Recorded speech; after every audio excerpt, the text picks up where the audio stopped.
दोस्तों, अपनी राजनीति का उल्लू सीधा करने के लिए आधुनिक राष्ट्र के पिता कहे जाने वाले जवाहरलाल नेहरू ने भारत के विकास पर देशवासियों को खूब ठगा। नेहरू ने अपने जीवन काल में इतनी गलतियां की है कि उनको कभी भी सुधारा नहीं जा सकता। नंबर 1, 1962 भारत और चीन युद्ध। भारत इस युद्ध में चाइना के हाथों परास्त हो गया था।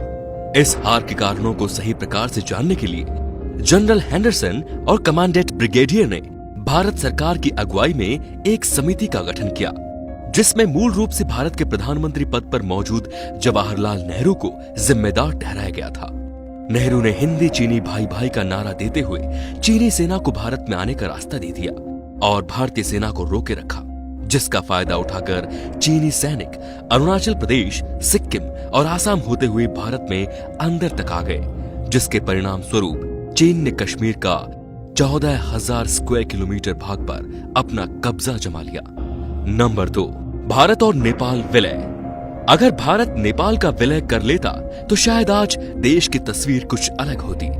नेपाल के राजा त्रिभुवन विक्रम शाह ने पंडित नेहरू से विलय करने की बात कही, लेकिन नेहरू ने यह कहते हुए नकार दिया कि भारत को इससे नुकसान के सिवाय कुछ हासिल नहीं होगा।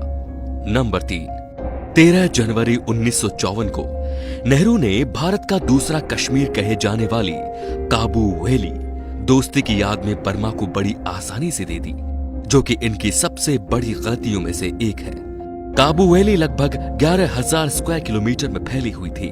बर्मा ने काबू वैली का अधिक हिस्सा चीन को दे रखा है, जिसमें से वो भारत में आए दिन मुठभेड़ करता है।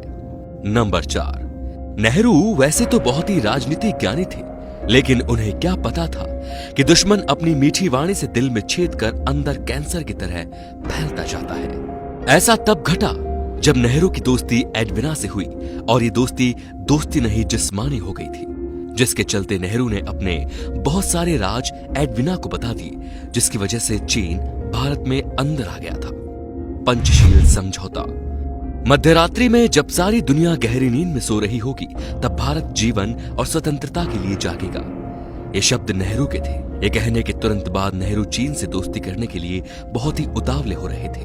उनकी उत्सुकता देखते ही बनती थी कि वे राजनीति के चक्कर में भारत को दुश्मन के हाथों सौंप रहे थे। जैसे ही नेहरू ने 1954 में चीन को पंचशील समझौते के लिए मनाया, तब भारत ने तिब्बत को चीन का हिस्सा करार दे दिया था, जो कि नेहरू की सबसे बड़ी गलती थी। जब 1962 में भारत चीन युद्ध हुआ तो चीनी सेना इसी रास्ते भारत पर आक्रमण करने आ गई थी और आज तक उसका खामियाजा हमको भुगतना पड़ रहा है। तो दोस्तों, नेहरू की इन गलतियों को लेकर आपके क्या विचार हैं? ये हमें कमेंट करके जरूर बताएं और इन सब गलतियों का असली जिम्मेदार कौन था और इसके कारण क्या थे, ये भी कमेंट में जरूर बताएं और एक सच्चे देशभक्त की तरह इस वीडियो को अधिक से अधिक शेयर करें। धन्यवाद।